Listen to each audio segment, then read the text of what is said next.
प्रेम रस पिपासु जीवात्माओं, समस्त भगवत भक्तों को सर्वप्रथम सादर नमस्कार एवं श्री राधे राधे। आज के प्रश्न लेते हैं। इन्फिनेटिव शॉर्ट्स करके कोई हैं, वे प्रश्न करते हैं कि सबसे उत्तम भाव क्या है, हमें कैसे प्राप्त होगा, क्या केवल राधा नाम जप से वह रूप प्राप्त हो जाएगा। तो देखिए, सबसे उत्तम भाव क्या है, तो इसमें उत्तम और मध्यम अथवा अधम इसका प्रश्न ही नहीं आना चाहिए। प्रश्न आपका ये जैसे बिना मैच्योरिटी वाला होता है ना, जैसे कि परिपक्व अवस्था का नहीं है, आपका प्रश्न ही गलत है। खैर कोई बात नहीं। भाव अपने अपने आप में जो भी ईश्वर के प्रति भाव हैं, चाहे वे किसी के भी हृदय में हो और किसी भी भक्त के हृदय में जैसे भी भाव प्रभु के प्रति बने, वे सभी भाव अपने आप में परम श्रेष्ठ, परम वंदनीय एवं पवित्र हैं, विशुद्ध हैं, क्योंकि वे ईश्वर के प्रति किए गए भाव हैं।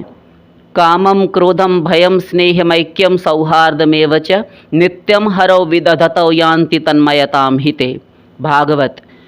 काम से, क्रोध से, मोह से, जाने अनजाने, वैर भाव, प्यार से, खार से, शत्रुता से, राग से, द्वेष से, भक्ति से, स्नेह से, चाहे जिस किसी भी प्रकार से भगवान में मन का तदाकार हो जाना, एकाकार हो जाना, भगवदाकार हो जाना, लीन हो जाना, रम जाना, लग जाना, आसक्त हो जाना, ये सब एक ही बात है। मन भगवान में लगे कई जगह से प्रमाणित कर रहे हैं। तो ये तो पहले श्लोक का हुआ। तस्मात् केनाप्युपायेन मनः कृष्णे निवेशयेत्। इसलिए किसी भी उपाय से, किसी भी भाव से श्री कृष्ण में मन लगाओ, लग जाए, तो वही काम क्रोध आदि जिस किसी भी प्रकार से लगे। फिर कहा येन केन प्रकारेण मनः कृष्णे निवेशयेत्। जिस किसी भी प्रकार से, जैसे कैसे भी मन श्री कृष्ण में लगा दो, लगना चाहिए बस। तो क्यों जी ऐसा क्यों कहा बार बार? इसीलिए कहा क्योंकि संसार में जैसे राग और द्वेष, एक एक शब्द को ध्यान से सुनिए, डिटेल नहीं करेंगे। राग और द्वेष का परिणाम संसार में जिस प्रकार केवल बंधन ही होता है, उसी प्रकार भगवत क्षेत्र में जो ईश्वरीय क्षेत्र है, वहाँ पर भगवान के प्रति किया गया राग अथवा द्वेष अथवा काम, क्रोध, लोभ, मोह आदि से युक्त जिस किसी भी भाव से भगवान में मन लग जाने से भगवत प्राप्ति ही होती है, ईश्वरीय लाभ ही होता है। क्योंकि एक नियम है। क्या नियम? अनिच्छयापि ही संस्पृष्टो दहत्येव हि पावकः। जैसे जाने अनजाने जिस किसी भी प्रकार से अग्नि से स्पर्श होने पर अग्नि जलाने का कार्य करती है, वस्तु अपना कार्य करेगी। तो उसी प्रकार से भगवान में मन का तदाकार हो जाना। भाव क्या है उससे मतलब नहीं, वस्तु अपना फल देती है, ऐसे ही भगवान अपना फल देते हैं। कुछ छोटे छोटे उदाहरणों से समझ लीजिए। गोपिकाओं ने काम भाव से प्रेम किया था भगवान से। कामाद गोप्य। कंस, दंतवक्त्र, शिशुपाल आदि ने भय से प्रेम किया था भगवान से, तो भयात कंस। और शिशुपाल, ये बुआ का लड़का था, ये सदा जलता भुनता रहता था, जेलसी फील करता था श्री कृष्ण से, ईर्ष्या डाह रखता था। तो द्वेषात् चैद्यादयो नृपाः। चेदिराज शिशुपाल ने द्वेष से श्री कृष्ण में अपना मन लगाया। तो जिस किसी भी प्रकार से मन लगाया। फिर देखो, वृष्णीनां परदेवतेति विदितो रंगम गतः साग्रजः। वृष्णिवंशी जो थे, अर्थात जो द्वारकावासी थे, उनमें कई अहीर थे, कई यादव थे, सात्वत वंशी थे, है ना। तो उस वंश में जितने भी वृष्णिवंशी थे, वे सब के सब भगवान से परदेवतेति, वे परम देव मानते थे। वे जानते थे कि ये साक्षात श्रीमन नारायण, साक्षात परम तत्व भगवान हैं, साथ साथ हमारे स्वजन संबंधी, हमारे आत्मीय बंधु हैं। ऐसा जानकर वे श्री कृष्ण से प्रेम करते थे, द्वारका के वृष्णिवंशी। तो इस प्रकार मन लगाया, उनको भी गोलोक मिला। और रावण, शिशुपाल, कंस, कुंभकर्ण, हिरण्याक्ष, हिरण्यकशिपु अनंत उदाहरण हैं।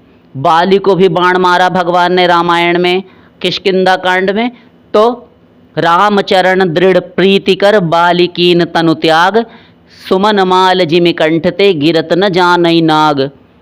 जैसे बाली को जब बाण मारा तो अंत में भगवान से बातचीत करके अंगद को, अपने पुत्र को, श्री राम को सौंपने के बाद रामचरण दृढ़ प्रीति कर, तो भगवान के चरणों में प्रेम हुआ अंत में मरते समय, और बालिकीन तन त्याग, बाली ने वह शरीर छोड़ दिया। तो सुमन माल जिमि कंठते, जैसे पुष्पों की माला सांप के गले से गिर जाए तो उसको पता नहीं चलता, ऐसे ही शरीर सहज ही में छूट गया, उसको पता ही नहीं चला।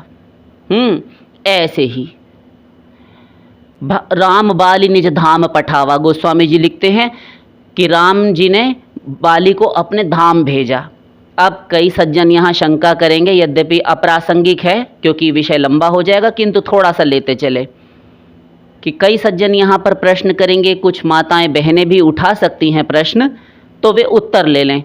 क्या कि बाली की तो मुक्ति हम सुनते हैं कि हुई ही नहीं थी, बाली तो फिर से भगवान श्री कृष्ण के अवतार में कृष्णावतार के समय आया। उसी जरा नाम के व्याध ने, बहेलिये ने श्री कृष्ण के चरणों में बाण मारा है, तो चरण प्रांत में बाण मारा ये सही है, बाली आया है। लेकिन देखिए कल्प भेद से अनेकों प्रकार के अवतार होते हैं, भगवान भी एक ही अवतार कई कई प्रकार से लेते हैं। देवी पार्वती ने प्रश्न किया तो भगवान महादेव कहते हैं, राम जन्म के हेतु अनेका, परम विचित्र एक ते एका। देवी आप पूछती हैं कि श्री राम का अवतार किस लिए हुआ, कैसे हुआ, तो उनके अनेकों कारण हैं और परम विचित्र हैं, एक से बढ़कर एक हैं। किंतु मैं तुम्हें 2-4 कारण सुना रहा हूँ। तो ये कल्प भेद से है, इसलिए विस्मय आश्चर्य नहीं करना चाहिए। ऐसे ही तो जो वाल्मीकि जी का बाली है वह मरा तो भगवान के धाम गया, ऐसा नहीं मिलता। किंतु गोस्वामी जी का कल्प भेद से, अब गोस्वामी जी ने किस कल्प की कथा देखकर लिखी है तो ये गोस्वामी जी जानते हैं, इसलिए उन्होंने राम बाली निज धाम पठावा। तो श्री राम ने, गोस्वामी जी तुलसीदास जी के रामायण का जो बाली है उसको मुक्ति मिली है, ऐसा समझना चाहिए। आश्चर्य नहीं करना चाहिए, शंकाएं नहीं पालनी चाहिए। तो भगवान से जिस किसी भी प्रकार से प्रेम करने पर भगवत प्राप्ति ही होती है। तो भाव अपना अपना सबका श्रेष्ठ है, ये नहीं सोचना चाहिए कि हमारा शांत भाव है उसका दास्य है तो वो अधिक श्रेष्ठ होगा, हमारा तो छोटा है। अथवा अपने से श्रेष्ठ भाव वाले, शांत से ऊपर वाले दास्य, वे अपने से नीचे वाले को कम आंकें, और उसके ऊपर सख्य तीसरा भाव, तो सख्य भाव वाले अपने से नीचे के दास्य और शांत वालों को कमतर आंकें। नहीं, ऐसा नहीं। कर्माबाई दतुवन कर रही हैं, भक्तमाल जी में कथा वर्णित है, पढ़ लीजिएगा सभी माताएं बहनें सज्जन भगवत भक्तजन, कि कर्माबाई दतुवन करती थी तो दातुन करते करते लाला आता होगा, अभी आसमान सर पर उठा लेगा, खिचड़ी के लिए मांग करेगा, पूरे आंगन में उछल कूद मचाएगा कि हमें भूख लगी है और तुमने अभी तक खिचड़ी तैयार नहीं की, रूठ जाएगा। इसलिए जल्दी जल्दी दातुन करती रहती हैं और दातुन का जो पिछला भाग है उससे खिचड़ी चला देती हैं, और श्याम सुंदर आते हैं ठाट से खाने के लिए। तो वो भी भाव है। मैया शबरी का अरण्य कांड में देखिए कितना सुंदर भाव है, सुंदर फल भगवान को खाने के लिए दिए। गोस्वामी जी के रामायण में फलों का वर्णन मिलता है, उन्होंने कंदमूल इत्यादि फल भगवान को निवेदित किए हैं। बेर का जो प्रकरण आता है ये किसी और रामायण में आता होगा, अन्य अन्य ग्रंथों में आता होगा, सो भी ठीक है। वही बात, कल्प भेद से सब संभव है, किंतु अधिकांश 99.9% सभी भक्त यही जानते हैं कि मैया शबरी ने भगवान को बेर खिलाए। तो जो भी कुछ है, किंतु खिलाया झूठा ऐसा माना जाता है। गोस्वामी जी के रामायण में झूठा खिलाया ऐसा वर्णन भी नहीं मिलता। तो ये नहीं सोचना चाहिए कि झूठा खिलाया ही नहीं, किसी ने गढ़ लिया है, नहीं, सब खिलाया, सब कुछ होता है। विदुरानी काकी का अपना भाव था, वे केले के छिलके खिला रही हैं, प्रेम रस में पगे हुए हैं ठाकुर जी भी और केले के छिलके भी, तो भगवान खाए जा रहे हैं। विदुर जी मलाई के खोए के लड्डू लेकर पहुंचे, कहते हैं काका इनमें स्वाद नहीं है वैसा महात्मा विदुर जी जैसा काकी के हाथ के इन केले के छिलकों में स्वाद था। अब बताइए, फिर संध्या हुई तो वहीं ठहर गए थे, क्योंकि तो विदुर जी के घर पर तो शाम को मक्के की रोटी, बाजरे इत्यादि की रोटी बनाई विदुरानी काकी ने, और साग बनाया हरा, और साग बनाकर साथ में घी माखन रख दिया। और भगवान ऐसे छक कर तृप्त हुए कि क्या बात है। तो सबका अपना अपना भाव है, किसी को भी ये नहीं कहा जा सकता कि इनका तो कुछ है ही नहीं, ऐसे नहीं, सबका भाव पूर्ण है और सबके पास भगवान रहते हैं। भावग्राह्य मनीडाख्यम भावा भावकरम शिवम भावग्राही जनार्दन। भगवान केवल भाव उस वस्तु में से, उस पदार्थ में से ग्रहण कर लेते हैं, बाकी खाने पीने के शौकीन नहीं होते। और कोई अड़ जाए तब फिर खाने की भी ऐसी जिद मचाते हैं, हड़कंप मचा डालते हैं कि हमको तो चाहिए ही चाहिए, ला कर दो। बहुत सारी कथाएं हैं ऐसी, ठाकुर जी ने खाने को मांगा और ऐसा खाया कि फिर खाते खाते अघाए ही नहीं। तो सब कुछ होता है भक्ति के वश में होकर, आपके प्रेम के वशीभूत होकर भगवान सब कुछ कर सकते हैं, किया है, करते रहेंगे। तो भाव कोई छोटा बड़ा नहीं होता। दूसरा कि वह रूप हमें कैसे प्राप्त होगा। अब आप देख लीजिए कि आपको शांत भाव में जाना है श्रीमन नारायण के, श्री हरि विष्णु लक्ष्मीपति के भाव में, तब फिर आपको वैकुंठ की प्राप्ति हो जाएगी। बस आपसे एक चीज़ छिन जाएगी, वो क्या? लीला में नहीं जा सकते, क्योंकि लक्ष्मीपति जो भगवान विष्णु हैं चतुर्भुज, वे ऐश्वर्य वाले हैं, शांत रस है, परम गंभीर हैं। हल्की मंद मुस्कान की छटा उनके, थोड़ी सी मंद हास्य की छटा उनके कपोलों पर, उनके गंडस्थल पर, उनके गालों पर, उनके मुखार बिंद पर छाई रहती है, किंतु वे फालतू बग बग बग बग नहीं करते। वैकुंठ की प्रजा, वहाँ के लीला परिकर, पार्षद आदि और भी जो जो जाते रहे हैं, जाते रहेंगे, आप भी जाएंगे तो आपको अनवांटेड टॉक करने के लिए मना कर दिया जाएगा। जैसे दिल्ली में एक बहाई का मंदिर है, उसको कमल मंदिर कहते हैं, वहाँ पर जैसे ही आप टोकन लेकर प्रवेश करेंगे आपको कह दिया जाएगा कीप क्वाइट, शांति रखिए, बिल्कुल भी नहीं बोलना। तो कुछ ऐसा ही है वैकुंठ में, आप कूद फांद नहीं बचा सकते। तो लीला छिन जाएगी, क्योंकि वे अवतार लेकर आते नहीं। अवतार तो यही लेते हैं नंदलाला, ये परिपूर्णतम ब्रह्म श्री कृष्ण। तो उसमें जो नाम रूप लीला गुण धाम संत भक्त परिकर, ये 6 है ना, ये भगवान श्री कृष्ण के ही पास हैं, किंतु उसमें से लीला माइनस कर दीजिए, बाकी सब कुछ है। उनके संत भक्त परिकर भी हैं, उनके भक्तों को, उनके उपासकों को, जो विष्णु के ऐश्वर्य वाले रूप के उपासक हैं, उनकी योगी संज्ञा है, उनको योगी कहा जाता है। वे अपने हृदय देश में चतुर्भुज मूर्ति का ध्यान करते हैं। तो आप समझ गए। तो ये शांत भाव हुआ। अब दास्य से वैष्णवाचार्यों ने रस माना है, रसिकाचार्यों ने, तो दास्य भाव में और समीप हो गए हनुमान जी वाले में। अब डायरेक्ट भगवान की, प्रभु की सेवा कर रहे हैं हम, भगवान हमसे बात भी करते हैं, बहुत सारी लीलाएं भी होती हैं, जैसे वानर भालुओं के साथ होती थी, है ना। उससे भी अंतरंग है, समीपता है, निकटता है, ये निकटवर्ती संबंध है सख्य भाव का। इसमें भगवान के साथ हम खेल सकते हैं, वे हमारे साथ खेलते हैं। प्लस इसमें एक चीज़ ये है कि दोनों में से सब बराबर हैं, कोई किसी से बड़ा नहीं, कोई किसी से छोटा नहीं। बहुत अधिकार प्राप्त हो जाता है। ये कंधे पर चढ़ने की जो है मंशा रखता है और भगवान चढ़ा भी लेते हैं, लात मारते हैं पेट में, श्रीदामा मधुमंगल आदि इत्यादि। उससे ऊपर माता पिता का वात्सल्य भाव, भगवान हमारे वत्स हैं, सुत हैं, पुत्र हैं, हमारे तनय हैं, हाँ हमारे कुमार हैं, और हम जैसे चाहेंगे वैसे रखेंगे अपने बच्चे को, सांसारिक माता पिता जैसे रखते हैं। तुमको मना कर दिया ना, ये सब नहीं करना, चलो इधर, तो करना ही पड़ेगा उसको, ऐसा है। और कई बार हट भी कर जाता है तो माता पिता फिर पूरी करते हैं, ऐसा भी है। तो लाला यदि मचल गया, मैया मैं तो चंद्र खिलौना ले हूँ, तब तो फिर देना ही पड़ेगा। अब कैसे लावे चंद्रमा, इतना बड़ा चंद्रमा यशोदा मैया कैसे लाए? तो थाली में पानी भर चंदा उतारे, ऐसा करके ऐसा उनको देते हैं। तो अधिकार प्राप्त है, ये यशोदा मैया बांध देती है इनको, उंगली दिखाती है, कान पकड़ लेती है, कहती है मुँह खोल, तूने मिट्टी खाई, तेरे बड़े दाऊ, तेरे बड़े भैया भी सही दे रहे हैं इसमें अपनी, वे भी कह रहे हैं तेरे सखा मान लेती हूँ, झूठे हैं ये, 1 की 4 लगाकर कहते भी हैं, किंतु बलदाऊ भी तो कह रहे हैं वो तो तेरा ही भैया है, किंतु वो भी उन्हीं के पक्ष में है। तो क्या ये सारे झूठे हैं? तू ही एक सत्यवादी हरिश्चंद्र का पुत्र बनकर आया है यहाँ। तो कहते हैं ठाकुर जी, नाहम भक्षितवानम्ब, मैया मैंने माटी नहीं खाई। कहते हैं तो मुँह खोल, माटी नहीं खाई तो तो समक्षम पश्यताम मे मुखम, यदि तुझे लगता है तो मेरे मुंह में देख ले, ऐसा कह दूंगा ना तो मैया नहीं देखेगी, विश्वास कर लेगी। किंतु आज बुरे फंसे ठाकुर जी, मैया ने कह दिया तो तू खोल, फिर अब खोलना ही पड़ गया।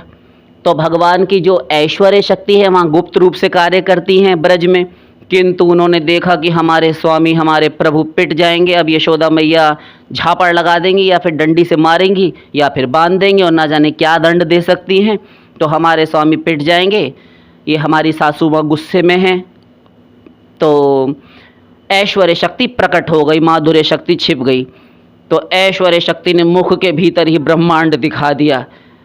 तो देख कर यशोदा मैया मूर्छा में चली गई, हाय दैया ये क्या है इत्यादि, अंत में बांध दिया। तो इतना अधिकार है ब्रह्मा जी, शंकर जी, यमराज की किसी की भी हिम्मत नहीं कि भगवान को तर्जनी ये उंगली दिखा दें। अनंत कोटि कालों का कालात्मा भगवान हुआ करता है, वे हैं श्री कृष्ण। उनको यशोदा मैया छोटी सी छड़ी लेकर सारे ब्रज में भगा देती है। डर के मारे ठाकुर जी भाग रहे हैं, जिनके लिए वेद कहता है भयादस्याग्निस्तपति भयात् तपति सूर्य भयादिंद्रश्च वायुश्च मृत्युर्धावति पंचमः। कठोपनिषद। जिसके डर के मारे डर भी डरता है, जिसके भय से भय भी भयभीत रहता है, जिसके भय के मारे वायु बहता रहता है निरंतर, जिसके भय के मारे 12 महीनों के 12 आदित्य तपते हैं। सब सूर्यों के 12 महीनों के आदित्यों के नाम भी अलग अलग हैं। और जिन यमराज को, जो मृत्यु का देवता है, उन मृत्यु के देवता यमराज की भी मृत्यु का कारण है, जो अनंत कोटि कालों का कालात्मा है, उसको भगवान कहते हैं। वे श्री कृष्ण डरकर भागे यशोदा मैया की छड़ी से। हाँ, ऊखल पे चढ़कर एक दिन माखन का जो छींका है वे हिला रहे थे, उसमें से मटकी उतारना चाहते थे, मैया ने देखा, कूद कर वहाँ से भागे और वानर भी भागे पीछे से, और कूद कर भागे। और यशोदा मैया थोड़ी सी स्थूल है ना, शरीर में थोड़ी सी मोटी हैं, तो हाँफ गई इत्यादि। तो सब भाव श्रेष्ठ हैं। उसके आगे आया माधुर्य, कांतारति, कांतरस। ये 2 भागों में बट गया, स्वकीया और परकीया। ये आप बहुत सुन चुके हैं, सुनते आए हैं, आगे भी सुनते रहेंगे। तो आप अपना भाव देख लीजिए। सब भाव अपने आप में पूर्ण है। जिसको जिस भाव से भगवान में प्रेम होता है उसे अपना भाव पूर्ण लगता है, कोई कमी नहीं रहती। समग्र ईश्वर की ही प्राप्ति होती है, किंतु अपने अपने भाव के अधिकारानुसार होती है। आशा करते हैं आप समझ गए होंगे। अगला प्रश्न लेते हैं। डिवाइन मंत्राज हैं, वे कहते हैं कृपया आप लोग अपना नाम विशेष रूप से देकर भेजा कीजिए। ये उल्टे सीधे जो भी कुछ आप अपने परिचय देते हैं हमें तो कुछ समझ ही नहीं आता। आपसे प्रार्थना है, विनती है, किंतु पहचान के लिए है। तो डिवाइन मंत्राज जी आप अपना उत्तर ले लीजिए। बिना संकल्प किए मैं राम नाम का जप चलते फिरते करता हूँ, क्या ये सही है? सही ही नहीं है, बहुत उत्तम है, अत्यंत श्रेष्ठ है। संकल्प करने की आवश्यकता कहाँ पड़ती है? जब हम विशेष रूप से कोई अनुष्ठान पुरस्चरण आदि करने बैठे हों, हवन यज्ञ आदि करने बैठे हों, किसी देवी देवता का मंगल अनुष्ठान करने बैठे हों, किसी विशेष तिथिवार, लग्न, नक्षत्र, मुहूर्त इत्यादि में। जो भगवान के अंश हैं आप, समस्त जीव प्राणी मात्र, और श्वास लेने में आप कौन सा संकल्प करते हैं कि सुबह जब आपकी आँख खुली, तो जब आप जागे कि आज मैं संकल्प करता हूँ कि दिन भर सांस लेता रहूँगा, आज मैं संकल्प करता हूँ कि मैं भोजन करूँगा अथवा नहीं करूँगा, मैं संकल्प करता हूँ कि जल पीऊँगा या नहीं पीऊँगा। कौन कौन से कार्य में आप संकल्प करते हैं? वे तो प्रतिदिन करणीय हैं, वे तो अनिवार्य हैं, वे तो आवश्यक हैं। हाँ, तो फिर भगवत भजन के लिए प्रतिदिन संकल्प करना, ये आपका प्रश्न निराधार है। हाँ, आपने जो पूछा क्या ये सही है? परम श्रेष्ठ है। सही तो छोड़ दीजिए, करते रहिए। गमनागमन के कार्य करते हुए, आते जाते, सोते बैठते, उठते जागते, खाते पीते, सब व्यवहार करते हुए, पढ़ते लिखते हुए, जो कुछ भी क्रियाएं आप कर रहे हैं, पूर्व आप प्रवचनों में देख सकते हैं। हमने तो इस संदर्भ में बहुत बोला है। कोई भी ऐसा क्षण ना जाने पाए मानव जीवन का जो व्यर्थ चला जाए। उन लोगों से पूछिए, उनके हृदय पर हाथ रखकर उनकी पीड़ा को अनुभव करने का प्रयत्न कीजिए, जो आज मृत्युशैया पर, बेड पर, हॉस्पिटल्स में, अस्पतालों में जगह जगह पड़े हुए हैं और उनको एक श्वास लेना मुश्किल है, मुख पर ऑक्सीजन लगाई गई है ना, और उनको पैसे लेकर सांस दी जा रही है, उपचार कराया जा रहा है उनका कि सही हो जाए, और आपके पास 21,600 सांसें हैं, आप 21 बार भी नाम ठीक से नहीं लेते भगवान का। ऐसी कटौती यदि करेंगे तो फिर ये मानव जीवन व्यर्थ चला जाएगा। इसीलिए ये बेकार न जाने पाए, होश में रहते हुए सही सही मानव जीवन का एक एक क्षण मूल्यवान, बेशकीमती समझकर इसका सदुपयोग करें, और नाम जब जिस किसी भी प्रकार से करें मंगल ही करता है। खाइते सोइते उठिते बैठिते यथा तथा नाम लय, देश काल नियम नहीं सर्व कर्म कृत है। न देश नियमस्तस्मिन् न काल नियमस्तथा। कोई देश काल कहाँ पर करें, कैसे करें, खड़े होकर करें कि बैठकर करें, कि पूर्व की ओर मुख करके करें, कि पश्चिम में करें, कि उत्तर में करें, कि दक्षिण में करें, कि नैऋत्य कोण में, कि वायव्य कोण में, कि आग्नेय कोण में, ये सब कुछ नहीं चलेगा। सब कहीं पर भी करो, तुलसी अपने राम को रीज बजो के खीज, जो खेतन में जामी है उल्टो सीधो बीज। जिस किसी भी प्रकार से प्रभु से प्रेम करने पर मंगल ही होता है। पहले वाले प्रश्न के उत्तर में हमने कहा था, काम से, क्रोध से, लोभ से, मोह से, जिस किसी भी प्रकार से भगवान में मन लगे, भगवान के नाम, रूप, लीला, गुण, धाम आदि में मन को लगा देना, मन का लगाव करना, वही मुक्ति का कारण हो जाता है और भगवत प्रेम भी प्राप्त हो जाता है, भगवत प्राप्ति हो जाती है। शेष फिर